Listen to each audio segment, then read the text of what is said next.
Hello, good morning. कसे आहात? मस्त ना? मी पण छान आहे. हल्ली आपल्याला जॉईंट फॅमिली खूप कमी दिसतात. नाही असं नाही, आहेत. आणि जॉईंट फॅमिली आपण बघितलं की आपल्याला त्याचे खूप फायदे पण दिसतात.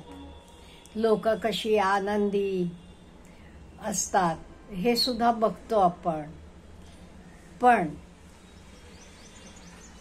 आपल्याला सहसा एकत्र राहणारे कुटुंबांची संख्या खूप कमी दिसते. हे का? लोकांना जॉईंट फॅमिली का नको झाली आहे त्याच्याबद्दल थोडंसं बोलूया. किंवा आपण जॉईंट फॅमिलीत राहायला पाहिजे, ते आपण कसं राहायला पाहिजे, काय गरज आहे. फर्स्ट थिंग म्हणजे एकत्र राहायचं. जॉईंट फॅमिली असली की तिथे एक लीडरची गरज असते. प्रत्येकानं आपल्याला मनाला येईल तसं, आपल्याला वाटेल तसं वागून नाही चालत. तो कोणी आता घरातला मोठा कर्ता माणूस असेल किंवा मोठा काका असेल, कोणी असेल, आणि तो मेन सगळं सांभाळणारा माणूस आहे का नाही, तो इम्पार्शियल असायला पाहिजे. म्हणजे एकाला एक असं वागून नाही चालणार. जे काही घरातलं आहे तर सगळ्यांना सारखं मिळायला पाहिजे. आणि दुसरं, खर्च सुद्धा फक्त ते लीडर मार्फतच केला जायला पाहिजे. नाही ते काय होते, सपोज 2 भाऊ आहेत म्हणा, एक भाऊ जादा पैसे मिळवतो, एक कमी मिळवतो. मग काय होणार? मोठ्यानं त्याचे मुलांना हवं तसं वागवायचं, हवं तसं द्यायचं.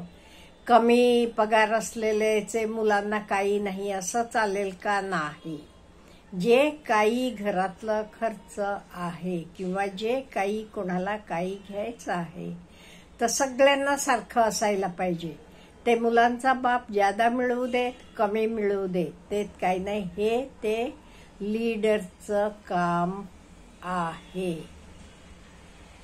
नाही ते असं चालेल का? ओके बाबा, हा जास्त मिळवतो, त्याची मुलं अगदी मोठे हायफाय शाळेत, आणि अगदी जो काही मिळवत नाही त्याची मुलं अगदी साधे शाळेत, नाही असं चालणार.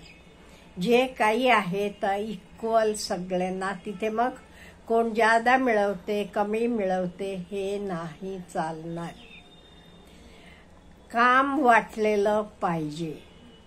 नाही ते काय होते, काही एकाच जाऊ सारखं काम करत असते आणि एखादी नुसतं सारखं मोबाईल बघणं, टीव्ही बघणं हे त्याची मग्न होऊन असते. असं किती दिवस चालेल? थोडे दिवस बघेल ती, नंतर ती जाऊ म्हणणार नवऱ्याला, सगळं काही काम मला पडते, आपलं आपण वेगळं राहूया, बाकी त्यांचं हवं ते करू देत, नाही ते सोडू देत म्हणून. त्यामुळे कामाची पण विभागणी व्हायला पाहिजे. नो डाऊट कधी कोणी गावाला गेलं, आजारी असलं, अशा वेळी गोष्ट वेगळी. नाही ते सहसा काम सुद्धा अगदी डिव्हिजन केलेलं असायला पाहिजे.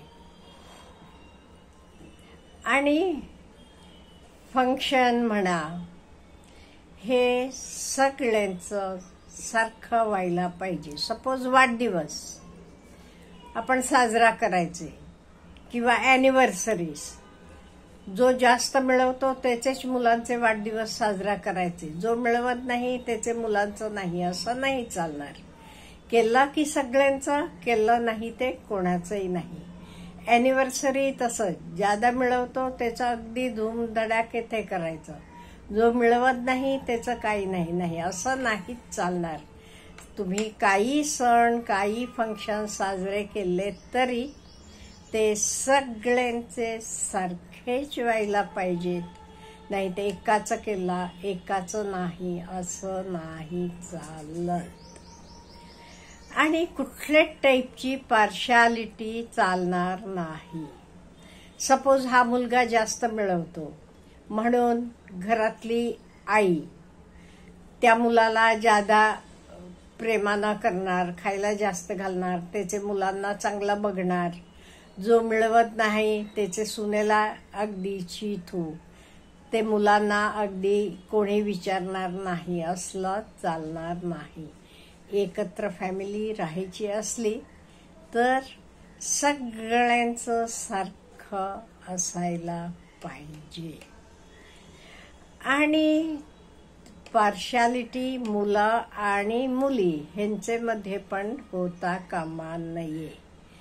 नाही तर एका घरात काय असते माहिती का, आलेल्या सुनांना एक रीत आणि घरातल्या मुली का नाही त्यांना जरा जादाच लाडवून ठेवलेलं असते. त्यांना जरा काम नाही, हे नाही, असं नाही चालणार. जे काही आहे तर सगळ्यांना सारखं असायला पाहिजे. आणि घरातलंही मुलं किंवा मुलगी किंवा मुलगा हा पार्शालिटी पण नाही चालणार. आणि कोणी आजारी असलं की त्यांची देखरेख सगळे मिळून करायला पाहिजे.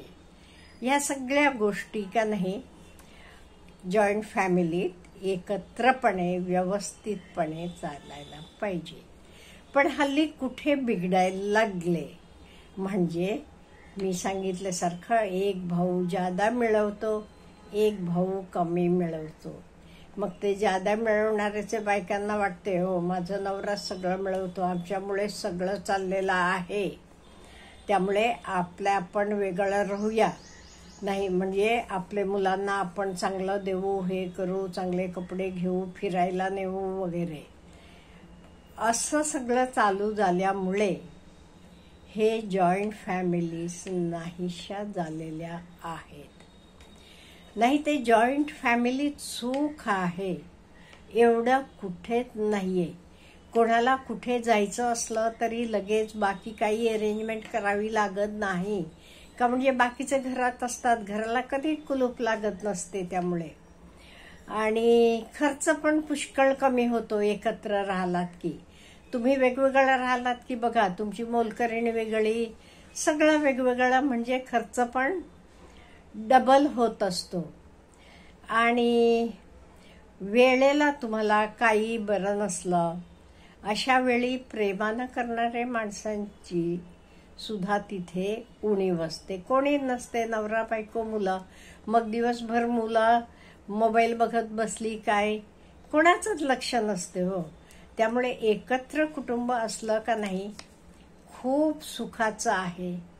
पण हल्ली तर दिसत नाहीये का, म्हणजे आपली मनं पण संकुचित झालेली आहेत. माझ्याकडे जास्त पैसे आहेत ते मी माझ्यासाठी खर्च करणार असा विचार यायला लागलाय. मग भावाचे मुलांना कशाला, बहिणीचे मुलांना कशाला वगैरे. ह्याच्यामुळे एकाच गावात असली तरी भावाभावांची 2 घरं व्हायला लागलेली आहेत. ते मग प्रश्न पडतो आई वडिलांना कोण बघणार. मग 6 महिने एकीकडे, 6 महिने एकीकडे, अशी पण उदाहरणं पाहिलेली आहेत मी भरपूर.